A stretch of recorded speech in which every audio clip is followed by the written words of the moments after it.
அனைத்து தமிழ் உறவுகளுக்கும் அன்பு வணக்கங்கள். இந்த காணொளியில நம்முடைய அன்பு அண்ணன் அண்டா செந்தில்வேல் அவர்களோட ஒரு ஆடியோ ஒண்ணு வெளியிடப்பட போகுது. தயவு செஞ்சு காணொளிய முழுசா பாருங்க. முழுசா பார்க்காம நடுவுலயே போய் அந்த குரல் பதிவை கேட்டா உங்களுக்கு எதுவுமே புரியாது. அதனால காணொளிய தொடர்ச்சியா பார்த்துக்கிட்டு வாங்க. அப்பதான் அந்த குரல் பதிவுல அண்ணன் செந்தில்வேலை பத்தி என்ன பேசி இருக்கிறாங்க அப்படிங்கறது உங்களுக்கு தெளிவா புரிய வரும். ரைட்டா? ஓகே. இப்ப 2 நாளைக்கு முன்னாடி ஒரு பெரிய சம்பவம் ஒண்ணு நடந்துச்சு.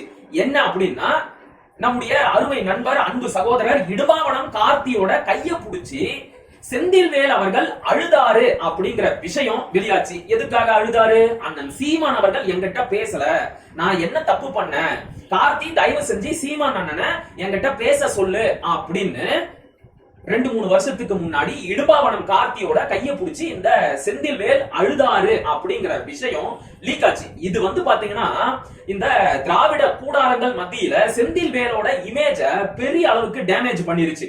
அவங்க என்ன நினைச்சுக்கிட்டு இருந்தாங்கன்னா, இந்த செந்தில்வேலு பெரிய அறிவாளி, பெரிய வீராதி வீரன், தைரியசாலி, ரொம்ப துணிச்சலா சீமானோட இமேஜ அடிச்சு உடைக்கிறாரு, இவருக்கு நிறைய வேலை கொடுப்போம் அப்படின்னு எல்லாம் இவரை பத்தி எக்கச்சக்கமா பில்டப் பண்ணி வச்சிருந்தாங்க. இவரு தலைமையில தான் பல யூடியூப் சேனலே இயங்குற மாதிரி செஞ்சு வச்சிருந்தாங்க. இப்ப மாசம் மாசம் பாத்தீங்கன்னா இந்த யூடியூப் சேனல்களுக்கு ஒரு அமௌண்ட்டை திமுக கொடுக்கும். அதை பிரிச்சு கொடுக்கிற வேலையை இவர் தான் செஞ்சுக்கிட்டு இருந்தாரு. அந்த அளவுக்கு இவருக்கு மிகப்பெரிய பில்டப் இருந்துச்சு.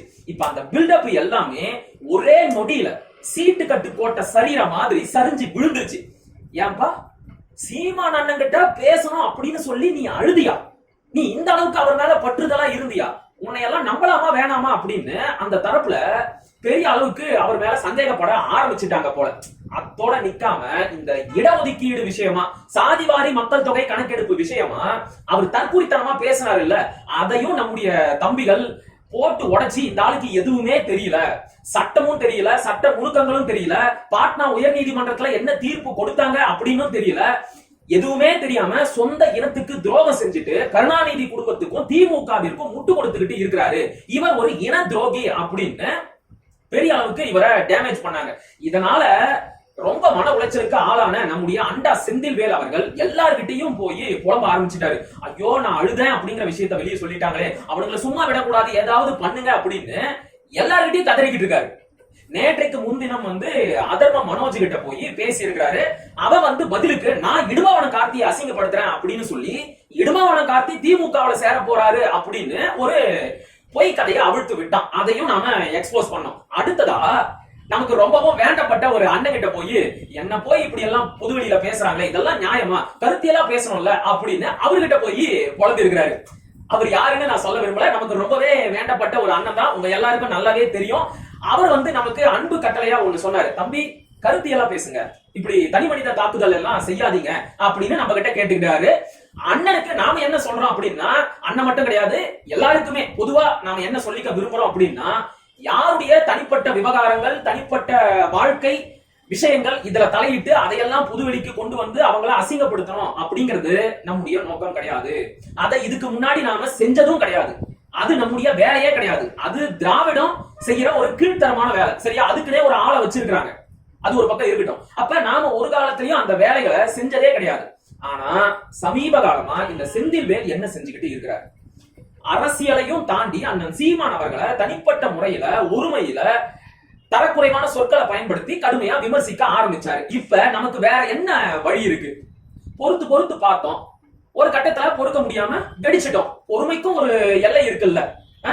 இப்ப இந்த அளவுக்கு சீமான் அண்ணனை எதிர்க்கிற செந்தில்வேல் அவர்கள் ஒரு காலத்துல அவரு பேசணும், என்கிட்ட பேசாம போயிட்டாரு அப்படிங்கிறதுக்காக எந்த அளவுக்கு ஏங்கி தவிச்சிருக்கிறாரு, உடல் மெலிஞ்சி வாடி இருக்கிறாரு, கதறி அழுது இருக்கிறாரு அப்படிங்கறதெல்லாம் வெளி உலகத்துக்கு தெரியணுமா வேணாமா?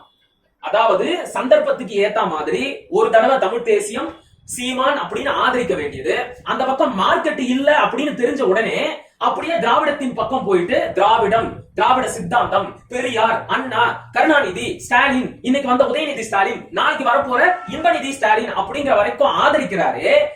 இவரை எக்ஸ்போஸ் பண்ணாம எப்படி இருக்க முடியும்? இவர் ஒரு நேர்மையான பத்திரிகையாளரா? கிடையாது. அப்படி இருக்கும்போது இந்த விஷயங்களை வெளிப்படுத்த வேண்டிய கட்டாயத்துக்கு நாம தள்ளப்பட்டோம். அதனாலதான் அதை செஞ்சோம். சரி, ஓகே, இதுக்கப்புறம் நாம அதை பத்தி பேச விரும்பல. செந்தில் அண்ணன், தயவு செஞ்சு நீங்க அழாதீங்க, நாங்க இதுக்கப்புறம் அதை பத்தி பேச மாட்டோம், சரியா? கண்ணை தொடச்சுக்கோங்க. ஆனா இவர் என்ன தெரியுமா பண்ணாரு? தன்னை அழுதுட்டாங்க அப்படிங்கறத எக்ஸ்போஸ் பண்ணிட்டாங்க நாம் தமிழர் கட்சிக்காரங்க அப்படிங்கிறதுக்காக இப்ப நாம் தமிழர் கட்சிக்காரங்க எல்லாம் முட்டாளுங்கன்ற மாதிரி எல்லா யூடியூப் சேனலுக்கும் போய் பேசிக்கிட்டு இருக்காரு. இவர் எவ்வளவு பெரிய முட்டாளு அப்படிங்கறத நாம எக்ஸ்போஸ் பண்ணணுமா வேணாமா? 2 நாளைக்கு முன்னாடிதான் ஜாதிவாரி மக்கள் தொகை கணக்கெடுப்பு தொடர்பாக செந்தில்வேல் அவர்கள் எவ்வளவு தவறான தகவல்களை கொடுத்திருக்கிறாரு அப்படிங்கறத விலக்கி நான் ஒரு காணொளி போட்டேன். என்னை விட சிறப்பா பல சட்ட நுணுக்கங்களை எடுத்துக்காட்டி பீகாரின் தலைநகரான பாட்னா உயர் நீதிமன்றம் கொடுத்த தீர்ப்பையே எடுத்துக்காட்டி நம்முடைய அன்பு தம்பி அபுபக்கர் அவர்கள் ஒரு காணொளி போட்டு இருந்தாரு. நீங்க யாரும் அந்த காணொலியை பார்க்கல அப்படின்னா தயவு செஞ்சு போய் அந்த காணொலியை பார்த்துட்டு வாங்க. மிக சிறப்பான காணொலி. அவ்வளவு தெளிவா செறிவான கருத்துக்களோட ஒரு காணொலியை நம்முடைய அபுபக்கர் அவர்கள் பதிவு செஞ்சிருக்கிறாரு. அதை போய் பார்த்துட்டு வாங்க. சோ அந்த விஷயத்துல செந்தில்வேல் தான் உண்மையிலேயே தற்குறி, அவருக்கு தான் ஒண்ணும் தெரியல, அவர் தான் உண்மையிலேயே முட்டாள் அப்படின்னு நாம எக்ஸ்போஸ் பண்ணிருந்தோம். இத பொறுத்துக்க முடியாத அண்டா செந்தில்வேல் என்ன தெரியுமா பண்ணாரு? நேற்றைக்கு அரண்சை அப்படிங்கிற யூடியூப் சேனலுக்கு ஒரு பேட்டி கொடுத்தாரு. அதுல சொல்றாரு, நாம் தமிழர் கட்சியை சேர்ந்த தம்பிகளுக்கு அறிவே கிடையாது, அவங்களுக்கு எல்லாம் விலக்கி சொல்லி எதுவும் ஆக போறது இல்ல அப்படின்னு பேசியிருக்கிறாரு. இதெல்லாம் எவ்வளவு பெரிய திமிர்த்தனம்! பாட்னா உயர் நீதிமன்றம் என்ன தீர்ப்பு கொடுத்துச்சு அப்படிங்கறதே இந்த அண்டா செந்தில்வேலுக்கு தெரியல. இவரு நம்மளை பார்த்து சொல்றாரு நமக்கு எதுவும் தெரியலையா. சரி, ஓகே, அந்த பேட்டியில அவரு என்ன சொல்லி இருந்தாரு அப்படிங்கறத 3 பாயிண்ட்ல நான் விளக்குறேன். அப்புறம் அதற்கு உண்டான பதிலையும் அண்டாவை பத்தின ஒரு குரல் பதிவையும் நான் வெளியிட்டேன், சரியா? என்ன பேசியிருந்தாரு அப்படின்னா, கீழே விழுந்தாலும் மீசில மண்ணு ஒட்டல அப்படிங்கிற கதையா ஒரு மாநில அரசுக்கு சாதிவாரி மக்கள் தொகை கணக்கெடுப்பை எடுக்கும் அதிகாரம் இல்லை அப்படின்னு முந்தா நாள் ஒரு காணொலி போட்டு இருந்தாரு இந்த செந்தில்வேல். அது தப்பு அப்படின்னு நாம வெளிப்படுத்தின உடனேயே நேத்துக்கு என்ன தெரியுமா சொல்ல ஆரம்பிச்சுட்டாரு? ஒரு மாநில அரசுக்கு சாதிவாரி மக்கள் தொகை கணக்கெடுப்பை எடுக்கும் அதிகாரம் இல்லைதான், அதாவது சென்சஸ் எடுக்கும் அதிகாரம் இல்லை. ஆனா ஒரு மாநில அரசு நினைச்சா சர்வே எடுக்க முடியும் அப்படிங்கிறாரு. ஒரு மாநில அரசுக்கு சர்வே எடுப்பதற்கான அதிகாரம் இருக்கு அப்படிங்கிறாரு, ரைட்டா? இது ஒரு பாயிண்ட். அடுத்ததா என்ன தெரியுமா சொன்னாரு? இப்ப ஒரு மாநில அரசுக்கு ஜாதிவாரி மக்கள் தொகை கணக்கெடுப்பை எடுக்கும் அதிகாரம் இல்லாததனாலதான் பீகார் அரசு எடுத்த கணக்கெடுப்பின் அடிப்படையில அந்த அரசு கொடுத்த 65 விழுக்காடு இடஒதுக்கீட்ட அந்த மாநிலத்தோட உயர் நீதிமன்றமான பாட்னா உயர் நீதிமன்றம் ரத்து செஞ்சிருச்சு அப்படிங்கிறாரு. இது 2வது பாயிண்ட். 2வது பாயிண்ட் தெளிவா புரியுதா? ஒரு மாநில அரசுக்கு சாதிவாரி மக்கள் தொகை கணக்கெடுப்பை எடுக்கும் அதிகாரம் இல்லையா, இருந்தாலும் பீகார் அரசு அதை மீறி கணக்கெடுப்பு எடுத்து அந்த கணக்கெடுப்பை வச்சு அந்த மாநில மக்களுக்கு 65 விழுக்காடு அளவுக்கு இடஒதுக்கீட்ட கொடுத்தாங்களாம். இதை எதிர்த்து அந்த மாநிலத்தோட உயர் நீதிமன்றத்துல வழக்கு போடும்போது உயர் நீதிமன்றம் என்ன தீர்ப்பு கொடுத்துச்சான்? ஒரு மாநில அரசுக்கு சாதிவாரி மக்கள் தொகை கணக்கெடுப்பை எடுக்கும் அதிகாரம் இல்லை, அதனால நீ எடுக்கப்பட்ட கணக்கெடுப்பை வைத்து கொடுக்கப்பட்ட இந்த 65 விழுக்காடு இடஒதுக்கீட்டை நாங்க ரத்து பண்றோம் அப்படின்னு சொல்லிட்டாங்களாம். இப்படி எல்லாம் ஒரு சம்பவம் பாட்னா உயர் நீதிமன்றத்துல நடக்கவே இல்லை. இது பச்சை பொய். முதல்ல சென்சஸ்னா என்ன, சர்வேனா என்ன? சென்சஸ் அப்படிங்கிறது சாதி வாரி மக்கள் தொகை கணக்கெடுப்பு. இத சென்சஸ் அப்படின்னு சொல்லுவாங்க. பாப்புலேஷனை கணக்கிடுறது. இந்தியாவுல கூடுதலா ஒரு விஷயத்தை செய்வாங்க. இந்தியாவுல மக்கள் சாதி வாரியா பிரிஞ்சு கிடக்கிறதுனால சாதியை அடிப்படையாக வைத்தும் இந்த மக்கள் தொகை கணக்கெடுப்பு எடுக்கப்படும். இதுக்கு பேரு சென்சஸ், சரியா? சர்வேனா என்ன அப்படின்னா, ஒவ்வொரு சாதிய சமூகமும் எந்த சமூக நிலையில எந்த பொருளாதார நிலையில இருக்கிறாங்க அப்படிங்கறத கணக்கெடுப்பாங்க. அதுக்கு பேரு சர்வே. தெளிவா புரியுதா? இது ரெண்டுத்துக்கும் இருக்கிற வேறுபாடு. இப்ப ஒரு மாநில அரசுக்கு சர்வே எடுக்கிற அதிகாரம் இருக்கான், ஆனா சென்சஸ் எடுக்கிற அதிகாரம் இல்ல அப்படின்னு யார் சொன்னா? நம்ம செந்தில்வேல் அண்ணன் சொல்றாரு. எனக்கு புரியல. இப்ப அவர் என்ன சொன்னாரு? சென்சஸ் எடுக்கிற அதிகாரம் இல்ல, சர்வே எடுக்கிற அதிகாரம் இருக்கு அப்படின்னாரு. ரைட், ஓகே, அது ஒரு பாயிண்ட் தூரம் இருக்கட்டும். அடுத்த பாயிண்ட்ல என்ன சொன்னாரு? அதிகாரம் இல்லாமலேயே பீகார் அரசு எடுத்த கணக்கெடுப்பை வச்சுக்கிட்டு 65 விழுக்காடு இடஒதுக்கீட்ட கொடுத்தாங்க, அதனால அது செல்லாதுன்னு அந்த மாநிலத்தோட உயர் நீதிமன்றம் தீர்ப்பு கொடுத்துருச்சு அப்படிங்கிறாரு. அண்ணா, நீ பேசுறதுல ஏதாச்சும் ஒரு தெளிவான கருத்து இருக்கா? எடுக்கிறதுக்கான அதிகாரம் இல்ல அப்படிங்கிற, ஆனா இங்க எடுக்கப்பட்ட கணக்கெடுப்பை வச்சு 65 விழுக்காடு இடஒதுக்கீட்ட கொடுத்தாங்க அப்படிங்கிற, எடுத்தாங்களா இல்லையா? என்னதான் சொல்ல வர?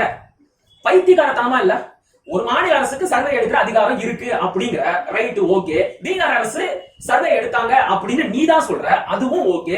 எடுக்கப்பட்ட சர்வேவை வச்சுக்கிட்டு கொடுக்கப்பட்ட 65 விழுக்காடு இடஒதுக்கீடு மட்டும் செல்லாது, அதுக்கு காரணம் ஒரு மாநில அரசுக்கு இந்த கணக்கெடுப்பை எடுக்கிற அதிகாரம் இல்ல அப்படிங்கிற. என்னதான் சொல்ல வர? ஏதாவது புரியுதா அவர் சொல்றதுல? சர்வே எடுக்கிற அதிகாரம் இருக்கு அப்படிங்கிறாரு, ஆனா அந்த அதிகாரம் இல்லன்னு சொல்லி 65 விழுக்காடு இடஒதுக்கீட்டை பாட்னா உயர் நீதிமன்றம் ரத்து செஞ்சிருச்சு அப்படிங்கிறாரு. யோ, தெளிவா தான் இருக்கிறியா இல்ல சரக்கடிச்சுட்டு பேசுறியா? பைத்தியமா நீ? உங்களுக்காவது ஏதாவது புரியுதா? நான் எத்தனை தடவை இந்த விஷயத்த சொல்லி விளக்க வேண்டியது இருக்கு பாருங்க. அந்த அளவுக்கு போட்டு குழப்பறாரு. எதிரணியில இருந்து கேள்வி கேட்கிற அலன்சையின் செய்தியாளர் மதன் அறிவழகனும் ஒண்ணும் புரியாம பேந்த பேந்த முடிக்கிறாரு. என்ன இருந்தாலும் சொல்றாரு, ஒண்ணுமே புரியலையே அப்படிங்கிறாரு. சர்வேனா என்ன, சென்சஸ்னா என்ன, ஒரு மாநில அரசுக்கு எதை கணக்கிடுவதற்கு அதிகாரம் இருக்கு அப்படிங்கறத படிப்படியா விளக்கி இருக்கணும். அதை விட்டுட்டு என்ன முட்டாளுன்னு சொல்லிட்டாங்க. இப்ப பாரு, நான் எல்லாத்தையும் சேர்த்து குழப்பறேன்னு குழப்பி வச்சிருக்கிறாரு. இன்னொரு வேடிக்கை என்ன தெரியுமா?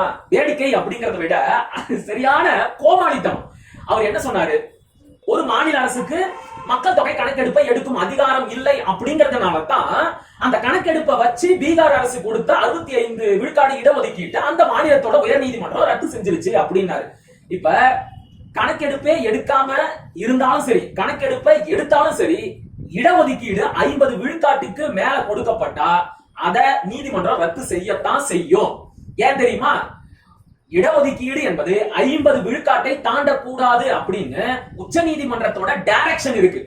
இதுக்கும் மக்கள் தொகை கணக்கெடுப்புக்கும் சர்வேக்கும் எந்த ஒரு சம்பந்தமும் இல்ல. தெளிவா புரியுதா? நீங்க கணக்கை எடுத்தாலும் சரி, எடுக்கலனாலும் சரி, இடஒதுக்கீட்டை 50 விழுக்காட்டுக்கு மேல உயர்த்தி கொடுத்தீங்கன்னு வைங்க, நிச்சயமாக கோர்ட்டுல அது நிக்கவே நிக்காது. ஏன்னா ஏற்கனவே என்னுடைய நினைவு சரியா இருந்தா அந்த வழக்கோட பேர் வந்து இந்திரா சகானி அப்படின்னு சொல்லுவாங்க. இந்திரா சகானி வழக்குன்னு சொல்லுவாங்க. அந்த வழக்குல உச்ச நீதிமன்றம் ஒரு டைரக்ஷன் கொடுத்துச்சு. இந்தியாவில் இருக்கின்ற எந்த ஒரு மாநிலமும் 50 விழுக்காட்டுக்கு மேல இடஒதுக்கீட்டை கொடுக்க கூடாது அப்படின்னு தீர்ப்பை கொடுத்துட்டாங்க. அந்த தீர்ப்பின் அடிப்படையில பீகார் அரசு கொடுத்த 65 விழுக்காடு இடஒதுக்கீடு செல்லாது அப்படின்னு அந்த மாநிலத்தோட உயர் நீதிமன்றம் தீர்ப்பு கொடுத்துச்சு. இதுக்கும் ஜாதிவாரி மக்கள் தொகை கணக்கெடுப்புக்கும் எந்த ஒரு சம்பந்தமும் இல்லை. தெளிவா புரியுதா? இன்னமும் அழுத்த திருத்தமா சொல்லணும் அப்படின்னா, இந்த 65 விழுக்காடு இடஒதுக்கீட்டிற்கான வழக்கு தீர்ப்பு அப்படிங்கிறது வேற. சாதிவாரி மக்கள் தொகை கணக்கெடுப்பு செல்லுமா செல்லாதா அப்படிங்கிற வழக்கு தீர்ப்பு வேற. 2 வழக்கு நடந்துச்சு. இதோட அடிப்படையே தெரியாம செந்தில்வேல் வந்து கண்டதையும் ஒளரி கொட்டிக்கிட்டு இருக்காரு. சரி, ஓகே. இப்ப நாம சொல்றதையெல்லாம் கூட இந்த செந்தில்வேலோ திராவிட கொத்தடிமைகளோ நம்ப தேவையே கிடையாது. ஐயா தியாகுவ தெரியும் தானே? மூத்த தமிழ் தேசியவாதி, மிகப்பெரிய அறிவாளி. அவரு இந்த பீகார் அரசோட சாதிவாரி மக்கள் தொகை கணக்கெடுப்பு அது தொடர்பாக அந்த மாநிலத்தோட உயர் நீதிமன்றம் கொடுத்த தீர்ப்பு, இது எல்லாத்தையும் விரிவா அலசி ஆராய்ச்சி 1.5 மணி நேரத்துக்கு ஒரு காணொளி போட்டு இருக்கிறாரு. அந்த காணொளி இணைப்பை நான் டிஸ்கிரிப்ஷன்ல தரேன், அதை போய் நீங்க பாருங்க. அது மட்டும் இல்லாம நானே தனிப்பட்ட முறையில ஐயா தியாகு கிட்ட அழைச்சு பேசினேன். ஐயா, இது மாதிரி பீகார் அரசு எடுத்தது சென்சஸ் கிடையாது, சர்வே அப்படின்னு சொல்றாங்களே, சர்வே வேற சென்சஸ் வேறயா? பீகார் அரசு எடுத்தது என்ன அப்படின்னு அவரை அழைச்சு கேட்டேன். அதுக்கு அவர் என்ன பதில் சொன்னாருன்னு நீங்களே கேளுங்க. வணக்கம், சொல்லுங்க மகன். ஐயா நல்லா இருக்கீங்களா? நல்லா இருக்கேன், சொல்லுங்க ஐயா. ஒண்ணுங்க இல்லையா, நீங்க அந்த சாதிவாரி கணக்கெடுப்பை பத்தி ஒரு பெரிய காணொளி ஒண்ணு போட்டிருப்பீங்க நம்ம வலையொலியில. சரி, இப்ப அது தொடர்பா ஒரு சின்ன சர்ச்சை எழுந்திருக்கு. என்ன சொல்றாங்கன்னா, பீகார்ல எடுத்தது சர்வே தான், அது சென்சஸ் கிடையாது, சர்வே வேற சென்சஸ் வேற அப்படிங்கிறாங்க. ஆனா நீங்க காணொலியில தெளிவா தான் சொல்றீங்க, சொற்களை மாத்தி மாத்தி போட்டு குழப்பிக்கிறாங்க அப்படிங்கிறாங்க. உண்மையிலேயே அவங்க எடுத்தது சென்சஸா இல்ல சர்வேங்களா? இல்ல, சர்வேங்கிறது என்னன்னா, ஒரு துறையில மட்டும் எவ்வளவு இடம் என்னாருன்னு பாக்குது. அருந்ததியருக்காக இங்க எடுத்தது வந்து சர்வே தமிழ்நாட்டுல. சரிங்க. 2009. சரிங்க. ஆனா இது முழுமையான சென்சஸ். பீகார்ல எடுத்தது முழுமையான சென்சஸ். என்கிட்ட அந்த ஜட்ஜ்மெண்டே இருக்கு. ஆமாங்க, நீங்க அதை பத்தி பேசியிருந்தீங்க. சரி, ஆமாமா. இது அதெல்லாம் பீகார்ல எடுத்து சர்வே கிடையாது, சென்சஸ் தான். கர்நாடகத்துல எடுத்ததும் சென்சஸ் தான். இப்ப ஆந்திராவுல எடுக்க போறதும் சென்சஸ் தான். இப்ப தெலுங்கானாவுல அறிவிச்சிருக்காங்க, அறிவிச்சது சென்சஸ் தான். சரிங்க சரிங்க. அப்புறம் இன்னொரு விஷயம் என்ன சொல்றாங்கன்னா, இது பாமரத்தனமா தான் இருக்கும், இருந்தாலும் நான் உங்ககிட்டயே கேட்டு உறுதிப்படுத்திக்கிறேன். அங்க வந்து இந்த கணக்கெடுப்பை எடுத்து அதை வைத்து இடஒதுக்கீட்டோட அளவை 65 விழுக்காடு அளவுக்கு உயர்த்திட்டாங்க. இத வந்து உயர்நீதிமன்றம், அந்த மாநிலத்தோட உயர்நீதிமன்றம் ரத்து பண்ணிட்டாங்க.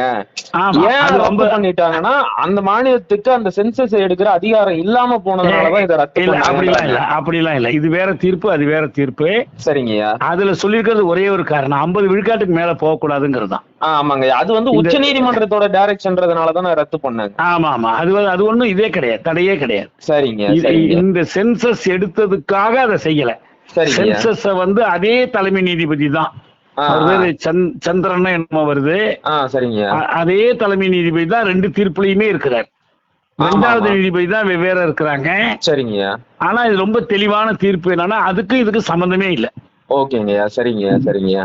இந்த 50 விழுக்காடுங்கிறது கடந்த காலத்துல எத்தனையோ வழக்குகள்ல வந்த தீர்ப்பு தான். நம்ம என்ன சொல்றோம்னா, அதுக்கு சட்ட அடிப்படை இல்ல, கான்ஸ்டிடியூஷன்ல வந்து 50 விழுக்காடுன்னு பார் எதுவும் கிடையாது. ஆமா ஆமா ஆமா, இது நீதிமன்றம். அதனாலதான் நமக்கு வந்து இங்க தமிழ்நாட்டுல 69 கொண்டு போய் நிறுத்தி வச்சிருக்காங்க, பாதுகாப்பா 9th ஷெட்யூல்ல வச்சிருக்காங்க. சரிங்க. அதனால இது எல்லாமே பொய்யான வாதங்கள். சரிங்க. நான் அனைத்து கட்சி கூட்டம் 60க்கு மேற்பட்ட கட்சிகள் நடந்த கூட்டத்திலேயே இதை விளக்கி சொல்லி, சரிங்க, எல்லோருமே ஏற்றுக்கொண்டாங்க. மாநில அரசுக்கு இந்த அதிகாரம் உண்டு, மாநில அரசு தான் செய்யணும், சரிங்க என்று எல்லோரும் ஏற்றுக்கொண்டாங்க. 2 கட்சிகள் தான். அது அவங்க இந்த ஸ்டாலின் ஏற்கனவே ஒரு அறிவிப்பு கொடுத்ததுனால மாத்தி பேசக்கூடாதுங்கிறதுக்காக, சரிங்க, எங்க கட்சியில இந்திய அரசு தான் எடுக்கணும்னு நாங்க கருதுறோம்னு சொல்லிட்டு போயிட்டாங்க. அவ்வளவுதான், பாக்கி எல்லாரும் ஏத்துக்கிட்டாங்க. சரிங்க சரிங்க. விடுதலை சிறுத்தைகளும் சிபிஐ மட்டும்தான் மறுத்து பேசினாங்க. சரிங்க. சிபிஐ கிட்ட கேட்டேன், பீகார்ல நீங்களும் சேர்ந்து ஓட்டு போட்டிருக்கீங்க அசம்பிளில அப்படின்னா, எனக்கு அதெல்லாம் தெரியாதுங்க, கட்சியில சொன்னாங்கன்னு சொன்னார். அதுல ஒன்றும் சந்தேகம் இல்லை. சந்தேகமா தான் திரும்ப கூட நம்ம பேசலாம், சொல்லுங்க. அவரு நம்ம திமுகவுல இவர் இருக்கிறாரு, அந்த காணொலி கூட உங்களுக்கு கிடைக்கும். இவரு நம்ம கோபண்ணாவும் காங்கிரஸ்லயும் திமுக டிகேஎஸ் இளங்கோவனையும் வைத்து கொண்டு, சரிங்க, ஜட்ஜ்மெண்ட்டை படிச்சு காட்டி முதலமைச்சரும் சட்ட அமைச்சரும் தவறான தகவல் கொடுக்கறாங்க, சரிங்க, இது உண்மை இல்ல, மாநில அரசுக்கு அதிகாரம் உண்டு நான் பேசி, சரிங்க, எனக்கு பிறகு இளங்கோவன் வந்து ஐயா சொல்றதை நான் மறுக்க விரும்பல, நான் இதை பத்தி நான் கொண்டு போய் நான் முதலமைச்சர்கிட்ட எடுத்து சொல்றேன்லாம் பேசினாரு. எனக்கு எதிரிலேயே பேசினார். சரிங்க. சென்னையில நடந்த ஒரு கூட்டத்திலேயே பேசினார். கூட்டத்தினுடைய கோரிக்கையே என்னன்னா, இந்த இதுதான் சமூக நீதி கூட்டமைப்பினுடைய கூட்டம். புரியுது. அதுல எந்த சந்தேகமே இல்லைங்க. நான் அனைத்து கட்சிகளுக்கும் தெளிவுபடுத்தினேன். குழப்பிட்டு இருந்தாங்க எல்லாரும் உட்கார்ந்து. நான் அந்த ஜட்ஜ்மெண்ட்டை படிச்சு காட்டி தெளிவுபடுத்தின பிறகு எல்லாரும் ஒத்துக்கிட்டாங்களே. சரிங்க, புரியுதுங்க. ஆனா இப்ப மறுபடியும் அவங்க என்ன வாதிடுறாங்கன்னா, அப்படிலாம் கிடையாது, எங்களுக்கு அதிகாரம் கிடையாதுன்னு தான் பேசுறாங்க. அதுக்காக சொன்னா தப்பு, பொய். அதிகாரம் இல்லைன்னா நீ அதிகாரம் வேணும்னு நீ கேட்கணும். அவங்களுக்கு இந்த கணக்கெடுப்புனா என்னன்னு புரியல. அது வெறும் இந்த கான்ஸ்டிடியூஷன்ல ஒரே ஒரு ஆர்டிகிள் சொல்லிட்டு இருக்கிறாங்க. சரிங்க. அது இந்திய அரசு எடுப்பதற்கு அதிகாரம் அளிக்கிற உறுப்பு தான் அது. ஆனா மற்றவங்க எடுக்க கூடாதுன்னு சொல்ற உறுப்பு அது அல்ல. புரியுதுங்க. அந்த தீர்ப்புலயே அது தெளிவா இருக்கு. அந்த ஜட்ஜ்மெண்ட்ல எல்லாருக்கும், உங்களுக்கு வேணா அந்த பிடிஎஃப் வேணா கூட உங்களுக்கு நான் அனுப்புறேன். குரல் பதிவா கேட்டீங்களா? நான் ஐயா கிட்ட அனுமதி வாங்கிட்டு தான் இந்த குரல் பதிவையும் பதிவு செஞ்சேன். இது வந்து பாத்தீங்கன்னா ரொம்ப ரொம்ப முக்கியமான ஒரு சமூக பிரச்சனை. இன்றைக்கு சமூகத்துல நிறைய ஏற்றத்தாழ்வுகள் இருக்கு. அதையெல்லாம் சமன் செய்யணும் அப்படின்னா அதுக்கு இருக்கிற ஒரே தீர்வு, ஒரே வழி இந்த இடஒதுக்கீடு மட்டும்தான். அத சரியா சமமா வழங்கணும் அப்படின்னா அதுக்கு சாதிவாரி மக்கள் தொகை கணக்கெடுப்பு என்பது ரொம்ப ரொம்ப அவசியமான ஒன்று. அதை எடுங்க அப்படின்னு சொல்லிட்டு திமுகவை தவிர்த்த மற்ற எல்லா கட்சிகளும் தொடர்ந்து பேசிக்கிட்டே இருக்கிறாங்க. அதுலயும் குறிப்பா நாம் தமிழர் கட்சியும் அண்ணன் சீமான் அவர்களும் தொடர்ந்து எல்லா மேடைகள்லயும் இதை வலியுறுத்தி பேசிக்கிட்டே இருக்கிறாங்க. நீங்க எண்ணி கொடுங்க, எடுத்து கொடுக்காதீங்க, அளந்து கொடுங்க, அள்ளி கொடுக்காதீங்க அப்படின்னு தொடர்ந்து பல மேடைகள்ல பேசிக்கிட்டே இருக்கிறாங்க. சாதிவாரி மக்கள் தொகை கணக்கெடுப்பின் அவசியத்தை வலியுறுத்தி பேசிக்கிட்டே இருக்கிறாங்க. இது வந்து சமூக பிரச்சனை, இது அரசியல் பிரச்சனையா, 2 கட்சிகளுக்கு இடைப்பட்ட ஒரு பிரச்சனையா பார்க்க கூடாது. மக்கள் நலம் சார்ந்த விஷயம். வார்த்தைக்கு வார்த்தை சமூக நீதி, சமூக நீதி, சமூக நீதி, திராவிட மாடல் அரசு, மாநில சுயாட்சி அப்படின்னு எல்லாம் பேசுறாங்க இந்த திமுகவை சேர்ந்த தலைவர்கள். அப்படி இருக்கும்போது சமூக நீதிக்கு அடிப்படையான இந்த சாதிவாரி மக்கள் தொகை கணக்கெடுப்பை எடுப்பதற்கு ஏன் தயங்குறாங்க? இதுதான் கேள்வி. நீங்க உண்மையிலேயே சரியான சமூக நீதியை பேசுறீங்க அப்படின்னா சாதிவாரி மக்கள் தொகை கணக்கெடுப்பை எடுங்க. அதை விட்டுட்டு எங்களுக்கு அதிகாரம் இல்ல, ஒன்றிய பாஜக அரசு தான் எடுக்கணும் அப்படின்னு பொறுப்பை தட்டி கழிக்கிறீங்க. எதுக்காக நீங்க எல்லாம் மாநில சுயாட்சி பேசுறீங்க? இதுல பெரிய வேடிக்கை என்ன தெரியுமா? பீகார் அரசு எடுத்துருச்சு, அங்க எல்லாம் சமூக நீதி அப்படின்னு பேசல. ராஜஸ்தான் முதலமைச்சர் தேர்தலுக்கு முன்னாடி, ராஜஸ்தான் முதலமைச்சரான அசோக் கெலாட் அவர்கள் தேர்தலுக்கு முன்னாடி ஒரு விஷயத்தை குறிப்பிட்டு சொன்னார். நாங்க ஆட்சிக்கு வந்தா சாதிவாரி மக்கள் தொகை கணக்கெடுப்பை எடுப்போம் அப்படின்னு சொன்னாரு. அவரும் ஒன்றிய அரசு தான் எடுக்கணும் அப்படின்னு எல்லாம் பொறுப்பை தட்டி கழிக்கல. இத்தனைக்கும் அவர் ஒரு காங்கிரஸ் முதலமைச்சர். அடுத்ததா கர்நாடகாவில எடுத்து முடிச்சுட்டாங்க, ஆந்திராவில எடுத்துக்கிட்டு இருக்கிறாங்க, தெலுங்கானாவில இந்த மாதம் தொடங்கி இருக்கிறாங்க சாதிவாரி மக்கள் தொகை கணக்கெடுப்பை. ஏன் தமிழ்நாடு மட்டும் எடுக்க மாட்டேங்குது? ஏன் பொறுப்பை தட்டி கழிக்குது? நாங்க எடுக்க மாட்டோம், ஒன்றிய அரசு தான் எடுப்போம் அப்படின்னு ஏன் திரும்ப திரும்ப பால அந்த பக்கம் தள்ளி விடுறாங்க? இப்ப தெலுங்கானாவில ஆட்சி அதிகாரத்துல இருக்கிறது யாரு?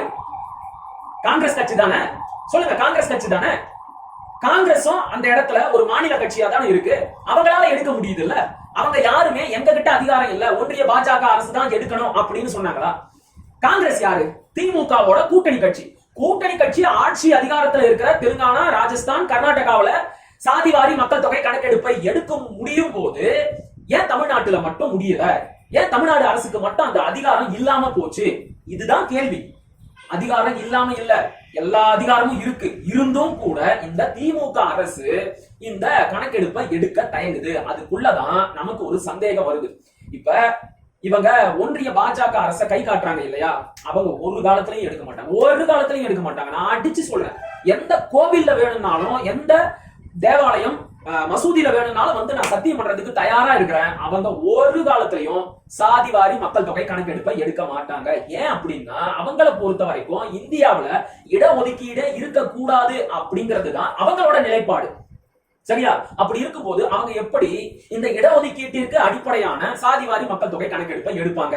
அப்ப அவன் ஒரு காலத்திலையும் எடுக்க மாட்டான். அவனுக்கு ஒரு உள்நோக்கம் இருக்குல்ல. அதே மாதிரி இந்த கணக்கெடுப்பை எடுக்க தயங்குற திமுகவிற்கு என்ன உள்நோக்கம் இருக்கு? உங்களுக்கும் இடஒதுக்கீடு இல்லாம போயிடணும் அப்படிங்கிறது தான் உள்நோக்கமா?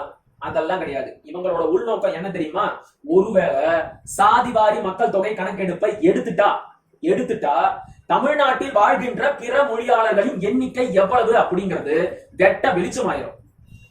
தெளிவா புரிஞ்சுதா? அப்படி அது வெளி உலகத்துக்கு தெரிய வந்துட்டா மக்கள் எல்லோரும் அடுத்த நிமிஷம் திமுகவை நோக்கி கேள்வி எழுப்புவாங்க. இது என்ன அநியாயம்? வெறும் 5.85 விழுக்காடு மட்டுமே இருக்கின்ற தெலுங்கர்களுக்கு தமிழ்நாடு சட்டமன்றத்தில் 35 சட்டமன்ற உறுப்பினர்கள் இருக்கிறாங்க. இது ஒட்டுமொத்த சட்டமன்ற உறுப்பினர்களில் 25 விழுக்காடு. 6 விழுக்காடு இருக்கிற மக்களுக்கு 25 விழுக்காடு சட்டமன்ற உறுப்பினர்கள் எப்படி கிடைச்சாங்க? முதலமைச்சர், துணை முதலமைச்சர் உட்பட 9 அமைச்சர்கள் இருக்கிறாங்க. 9 அமைச்சர்கள் சட்டமன்ற உறுப்பினர்கள் கிடையாது, 9 துறை அமைச்சர்கள் இருக்கிறாங்க. இது என்ன நியாயம்? 5 நாடாளுமன்ற உறுப்பினர்கள் இருக்கிறாங்க. இதெல்லாம் சரியா? சொல்லுங்க. இந்த கேள்வி எல்லாம் வருமா வராதா? இது எதுவுமே வரக்கூடாது அப்படின்னா என்ன செய்யணும்? தமிழ்நாட்டில் யார் யார் எவ்வளவு எண்ணிக்கையில் இருக்கிறார்கள் அப்படிங்கிறது என்னைக்குமே இந்த தமிழ் மக்களுக்கு தெரிய வந்துடவே கூடாது. அப்படிங்கறதுனாலதான், அந்த வஞ்சகமான உள்நோக்கத்தினாலதான் இந்த கணக்கெடுப்பை எடுக்க தயங்குறாங்க. அதுக்கு இந்த செந்தில்வேல் மாதிரியான இன துரோகிகள் ஒத்து ஊதிக்கிட்டு இருக்காங்க. இதெல்லாம் நியாயமா? செந்தில்வேல் அண்ணன் சொல்லுங்க, நியாயமா? சொந்த இனத்துக்கே துரோகம் செய்யறீங்களே. உங்களுக்கு எதுவும் தெரியல அப்படின்னா நீங்க அமைதியா வழியை விட்டு நில்லுங்க. தமிழர்கள் நாங்க எங்களுடைய உரிமைய எங்களை ஆண்டு கொண்டிருக்கின்ற திமுக அரசு கிட்ட கேட்டு வாங்கிக்கிறோம். சரியா? உதவி செய்ய முடியல அப்படின்னாலும் பரவாயில்ல, உபத்திரம் செய்யாம இருங்க. அதை விட்டுட்டு சேனலுக்கு போய் என்னமோ பெரிய அறிவாளி, எனக்கு தான் எல்லாம் தெரியும் அப்படிங்கிற மாதிரி ஒளரி வைக்காதீங்க. உங்களை நீங்களே அசிங்கப்படுத்திக்கிட்டு இருக்கிறீங்க. இல்லைன்னா உங்களை பத்தி எல்லாம் பேசணும் அப்படிங்கிறது எங்களுக்கு தேவையே இல்லாத விஷயம். நாங்க பேச வேண்டிய செய்திகள் அவ்வளவு இருக்கு. அதை விட்டுட்டு உங்க பின்னாடியே அலையறதெல்லாம் எங்களோட வேலை கிடையாது. இல்ல நான் தொடர்ந்து இப்படிதான் பேசுவேன் அப்படின்னா ஓகே, நாங்களும் தயார். இப்ப நீங்க அசிங்கப்பட்ட மாதிரி நீங்க பேசுற ஒவ்வொரு தவறான செய்திகளையும் தினம் எடுத்து போட்டு எக்ஸ்போஸ் பண்ணிக்கிட்டே இருப்போம். நீங்க தான் மேல அடி வாங்குவீங்க, அவமானப்படுவீங்க. இதெல்லாம் உங்களுக்கு தேவையா அப்படின்னு நீங்களே முடிவு பண்ணிக்கோங்க. சரியா? அவர் விடுங்க. உறவுகள் உங்களுக்கு தெளிவா புரிஞ்சுதா? சர்வே வேற, சென்சஸ் வேற. ஒரு மாநில அரசு நினைச்சா சர்வேவும் எடுக்க முடியும், சென்சஸும் எடுக்க முடியும். ஆனாலும் திமுக அரசு இந்த கணக்கெடுப்பை எடுக்க தயங்குது. ஏன் தயங்குது? எடுத்துட்டா தமிழ்நாட்டில் வசிக்கின்ற பிற மொழியாளர்களின் உண்மையான எண்ணிக்கை என்ன அப்படிங்கிறது தமிழ் மக்களுக்கு தெரிய வந்துடும். தெரிஞ்சுட்டா நாம அவங்களை இப்படி எல்லாம் தொடர்ந்து ஏமாற்றி கொண்டு ஆள முடியாது அப்படிங்கிற வஞ்சகமான உள்நோக்கத்தினாலதான் இவங்க அந்த கணக்கெடுப்பை எடுக்க தயங்குறாங்க. இது உங்களுக்கு தெளிவா புரிஞ்சா போதும். இத மனசுல வச்சுக்கிட்டு தொடர்ந்து உங்களோட உரிமையை பெறுவதற்கு இந்த அரசை நோக்கி கேள்வி கேட்டுக்கிட்டே இருங்க. எப்ப சாதிவாரி மக்கள் தொகை கணக்கெடுப்பை எடுப்ப? ஏன் தயங்குற? இந்த கேள்வியை கேட்டுக்கிட்டே இருங்க. விளங்குதா? மீண்டும் அடுத்த காணொலியில் சந்திப்போம். அதுவரை எழுந்திருங்கள். இது உங்களை நான் உங்கள் மகிழன். படிப்போம், பகிர்வோம், பயன்பெறுவோம், கற்போம், கற்பிப்போம், களமாடுவோம். தமிழ் வெல்க, தமிழை வாழ்க, தமிழ்நாடு வளர்க, தமிழ் தேசியம் மலர்க, மலர்க, மலர்க. நன்றி, வணக்கம்.